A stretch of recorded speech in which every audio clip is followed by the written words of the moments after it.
तो चलिए स्टूडेंट्स, आज अपना क्लास 9th में कंसंट्रेशन ऑफ सॉल्यूशंस को चेक करना है मेरे को। Concentration of solution, concentration of solutions. तो कंसंट्रेशन होता क्या है किसी भी सॉल्यूशंस का, और सॉल्यूशंस क्या होता है इससे पहले ये जानना होगा आपको। तो पहले कुछ बेसिक्स पर इस पर बात करेंगे हम लोग। जैसे अगर कोई भी सॉल्यूशन होगा तो उसके अंदर एक तो पार्ट आएंगे सॉल्यूट के, एक पार्ट होंगे solute plus solvent, solute plus solvent it gives to solution, solute particles and solvent particles to give solution. Solute particles present in low amount, but solvent present in higher amount. Solute उसको बोलेंगे जिनका amount कम होगा, solvent उसको बोलेंगे solution में जिनका amount क्या होगा, ज़्यादा होगा। ये बहुत सारे गिव्स टू सॉल्यूशन, ये दोनों मिल करके क्या देंगे, सॉल्यूशन देते हैं। तो सॉल्यूट के पार्टिकल्स होते हैं जो लो अमाउंट में प्रेजेंट होते हैं, सॉल्वेंट के पार्टिकल्स जो हाई अमाउंट में होते हैं, दोनों मिलते हैं तो ये सॉल्यूशन देते हैं। अब ये सॉल्वेंट और सॉल्यूट ये डिटर्मिनेशन का सबसे अच्छा फंडा है। अमाउंट के हिसाब से डिटरमाइन करिए, उसके बाद मोल्स के हिसाब से कैटेगराइज करते हैं, तो हम सॉल्यूट और सॉल्वेंट को इजीली फाइंड आउट कर सकते हैं। अब बात आती है कि कंसंट्रेशन का जो टर्म है उसका मतलब क्या है, रियलिटी में व्हाट इज कंसंट्रेशन। तो how can we find concentration, बस the amount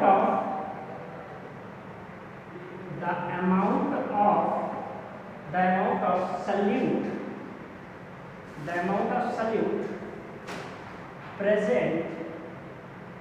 present in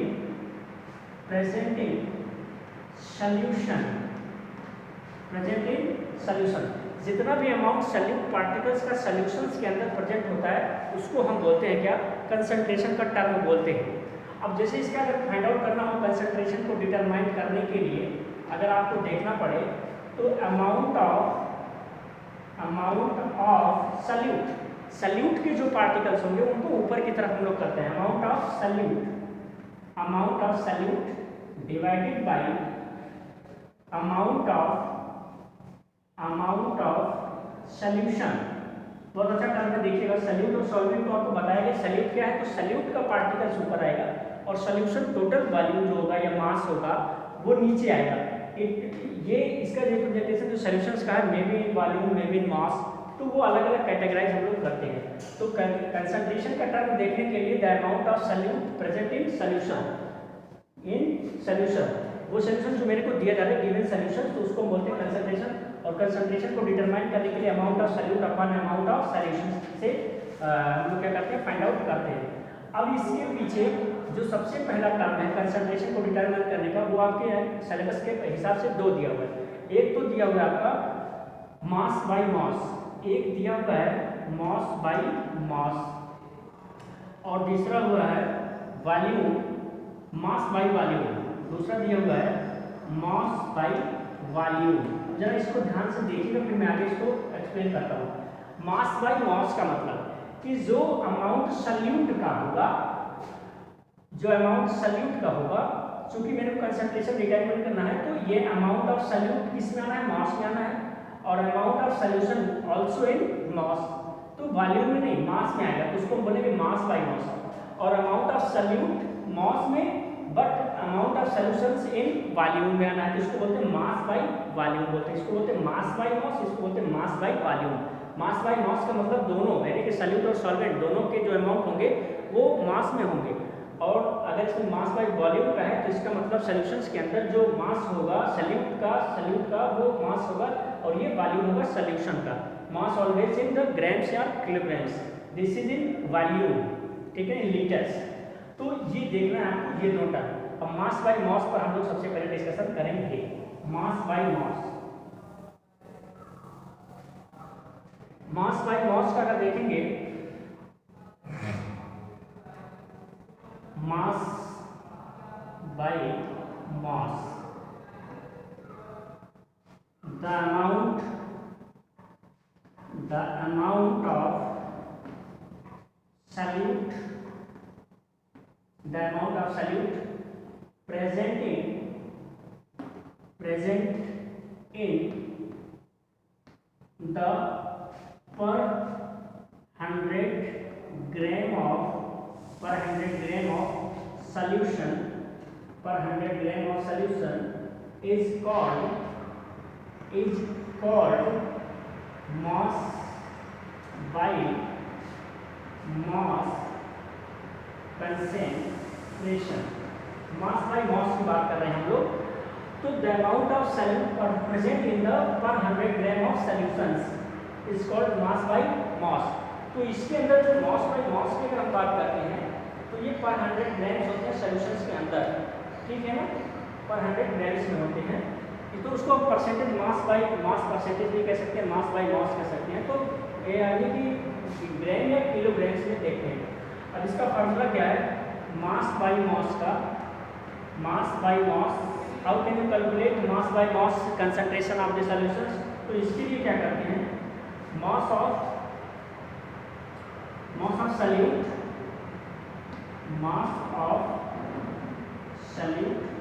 by mass of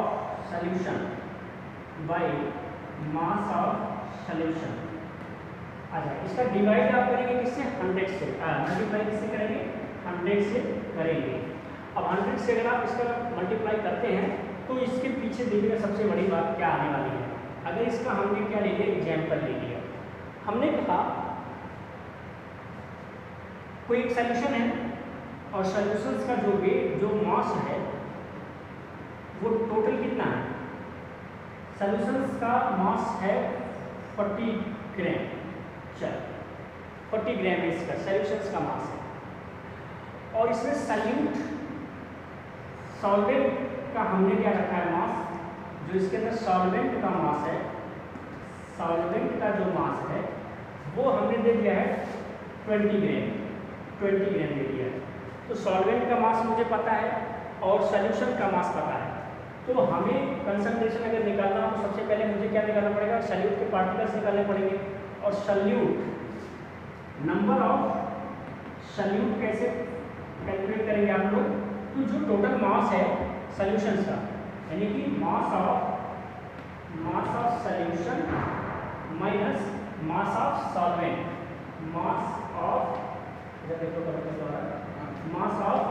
solvent. तो मास ऑफ सॉल्यूट कितना हो गया? 40 माइनस 20, तो टोटल कितना आ गया? 20 ग्राम आया सॉल्यूट का। तो सॉल्यूट का 20 ग्राम। अब आपको क्या करना है, मास इसमें सॉल्यूट का कैलकुलेट कर ही लिया आपने। अब इसका अगर कंसंट्रेशन देखना है आपको तो कंसंट्रेशन के लिए आप क्या करना है, आपको सबसे बड़ा में आपको सॉल्यूट के पार्टिकल मिल गए जिसको ग्राम में रखना था, यहाँ 20 हो गया। सॉल्यूशन का कितना देना है? 40 देना है। यहाँ पे आपने 40 ले लिया, इनको क्या कर दिया? 100 कर दिया, ठीक है ना। 100 किया आपने अगर, तो फिर इसके साथ में मल्टीप्लाई करोगे तो हो गया 2 0 और 2 टाइम्स 0 और आ गया, यहाँ पे आ गया 40 1 0 और ये 5, तो क्या करें टोटल आया 50 ग्राम। क्या आया? 50 ग्राम। यानी मास बाय मास, यानी कि इसके टोटल के उसमें जो 100 ग्राम में आ रहा है वो जो मास परसेंटेज इसका निकल रहा है मास बाय मास का, वो आ रहा है 50 ग्राम का आ रहा है। यानी कि अगर हम 100 ग्राम का सोल्यूशन बनाएंगे, 100 ग्राम का अगर सोल्यूशन बनाएंगे तो इस सोल्यूशंस के अंदर आए तो लगभग 50 ग्राम्स के मास यहाँ पे फाइंड आउट किए जाएंगे। तो ये तो है आपका इस तरह का एक क्वेश्चन ये। अब आगे का देखिएगा आप लोग, ये था आपका मास बाय मास का। अब देखेंगे mass by volume, mass by volume. और मास बाय वॉल्यूम का मतलब क्या है, यहाँ पर जो सॉल्यूट के पार्टिकल्स होंगे वो ग्राम या किलोग्राम में होंगे और जो सॉल्यूशन का होगा वो लीटर्स में आएगा। यहाँ पर क्या करना है आपको, इसके केस में कंसंट्रेशन देखने के लिए mass of solute by volume of solution पर लीटर इन लीटर और मल्टीप्लाई इसका किससे कर देना आपको? 100 से कर देना होगा। यानी कि मास बाय मास में मतलब सॉल्यूशंस जो आएंगे वो हमारे किसमें आएंगे? लीटर्स में आएंगे और जो हमारा सॉल्यूट का पार्टिकल्स होगा वो ग्राम्स में होगा। तो अगर पर litre per liter of present the amount of solute in the grams, present the amount of solute in the 100 ml of the solution is called mass per mass by volume, यानी कि amount of solute present in 100 ml of solution, 100 ml से categorise करते हैं हम लोग 100 ml of solution. तो यहाँ से लेके डेफिनेशन बनाने की बात आ रही है। अब यानी कि मास किस में होगा, इसका सॉल्यूट का मास किस में आएगा, ग्राम या किलोग्राम में, और वॉल्यूम में लिखेंगे। हम जो सॉल्यूशन लिखेंगे वो वॉल्यूम्स में लिखेंगे और 100 से क्या करेंगे, मल्टीप्लाई करेंगे। अब इसके बाद में एक टर्म आता है यहाँ पे क्या,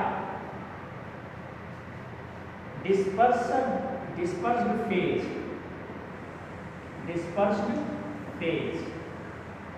ये क्या है, डिस्पर्स्ड फेज क्या है? डिस्पर्स्ड फेज का मतलब component present in small proportion। ऐसे कंपोनेंट्स जो किसी भी सॉल्यूशंस में स्मॉल अमाउंट में प्रेजेंट होते हैं उसको हम बोलते हैं डिस्पर्स्ड फेज। अब ये कहता है dispersal medium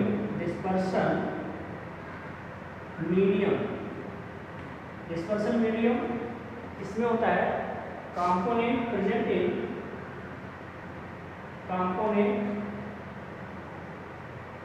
in large proportion।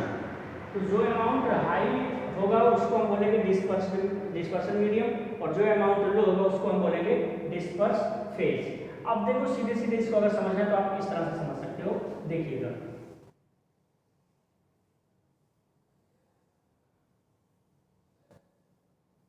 हमने क्या किया, एक कंटेनर लिया और इस कंटेनर के अंदर हमने NaCl का सॉल्यूशन डाल दिया है। NaCl का सॉल्यूशन एक्वस सॉल्यूशन बनाया हुआ है, ठीक है। तो NaCl का सॉल्यूशन बनाया हुआ एक्वस फॉर्म में, यानी कि इसमें क्या है, वाटर भी होगा, ठीक। तो अगर इसके अंदर वाटर भी होगा तो कैसे क्या किया होगा, इसके अंदर हमने सोडियम क्लोराइड के पार्टिकल डाले होंगे। This is particles of the sodium chloride, ये सोडियम क्लोराइड के पार्टिकल्स हैं। तो सोडियम क्लोराइड के पार्टिकल्स वाटर के अंदर गए हुए हैं, अब वो सॉल्यूशन बना दिया एक्वस NaCl का। और हमने कहा कि इस सॉल्यूशंस में NaCl का जो अमाउंट है वो है 40 ग्राम NaCl हमने डाल रखा है, और जो सॉल्यूशन मिला मेरे को मिला वो 100 ml का मिला हुआ है, यानी कि अमाउंट ऑफ, अच्छा इसका 40 ग्राम है, सॉल्यूशन मिला हुआ 100 ml, तो अमाउंट ऑफ, अच्छा ये क्या हो गया, NaCl क्या है, जिसका अमाउंट कम होगा, अच्छा ये कोई भी सॉल्यूशंस बनेगा अगर तो उसमें सॉल्वेंट होगा, एक सॉल्यूट होगा, तो अमाउंट ऑफ सॉल्वेंट निकालोगे अगर आप, तो अमाउंट ऑफ सॉल्वेंट निकालने के लिए क्या करोगे, 100 माइनस 40 करोगे, तो यहाँ आएगा 60, ये है 60 और ये है 40। तो सॉल्यूट के पार्टिकल कितने हैं यहाँ पे, सॉल्यूट के पार्टिकल्स यहाँ पे जो आपको दिख रहे हैं इन द वेट, वो दिख रहे हैं 40 ग्राम, ये आगे 60 ग्राम। तो इसकी वैल्यू ज़्यादा है, तो सॉल्यूट क्या होगा इसमें, सॉल्यूट इसमें होगा डिस्पर्स्ड फेज, इसमें क्या होगा, डिस्पर्स्ड फेज होगा in the low amount, low proportion, और हाई में गया है 60 ये, तो इसका क्या होगा, डिस्पर्स मीडियम होगा, डिस्पर्सन मीडियम होगा। तो किसी भी सॉल्यूशंस के अंदर, जैसे यहाँ पे ले लिया हमने, यहाँ पे हमने ले लिया वाटर ले लिया, H2O ले लिया, और यहाँ पर हमने ले लिया है ऑयल भी, दोनों को मिला के कोई सॉल्यूशंस बनाया। ऑयल इसमें हमने डाल दिया 20 ml, ठीक है ना। टोटल सॉल्यूशन जो मिला मेरे को वो 100 ml का मिला। तो इसमें कैसे कैटेगराइज करोगे, इसमें कैटेगराइज कैसे करोगे, कौन सा डिस्पर्सन मीडियम है, कौन सा डिस्पर्स्ड मीडियम है, कौन सा डिस्पर्सन फेज है। तो डिस्पर्स्ड मीडियम जानने के लिए इनका अमाउंट लो होता है, ये क्या होते हैं, लो होते हैं। और डिस्पर्सन फेज के लिए क्या होते हैं, अमाउंट हाई होते हैं। इसमें क्या होते हैं, लो होते हैं, स्मॉल होते हैं, इसमें हाई होते हैं। तो फर्स्ट 100 ml का सोल्यूशन है तो 100 से 20 करोगे तो 80 आएगा, तो ये हुआ 80 ग्राम्स। और ये लो अमाउंट में यानी कि ये क्या है 20 और 20 80 करोगे तो टोटल कितना आ जाएगा 100 आएगा, यानी ये होगा डिस्पर्स, ये होगा डिस्पर्स्ड फेज होगा और ये डिस्पर्सन मीडियम होगा। तो मीडियम मैक्सिमम टाइम जो होता है वो लिक्विड फॉर्म में होता है, अभी आप इतना जान लो।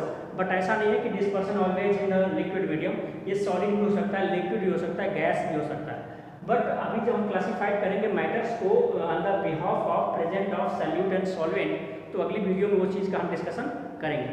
Thank you.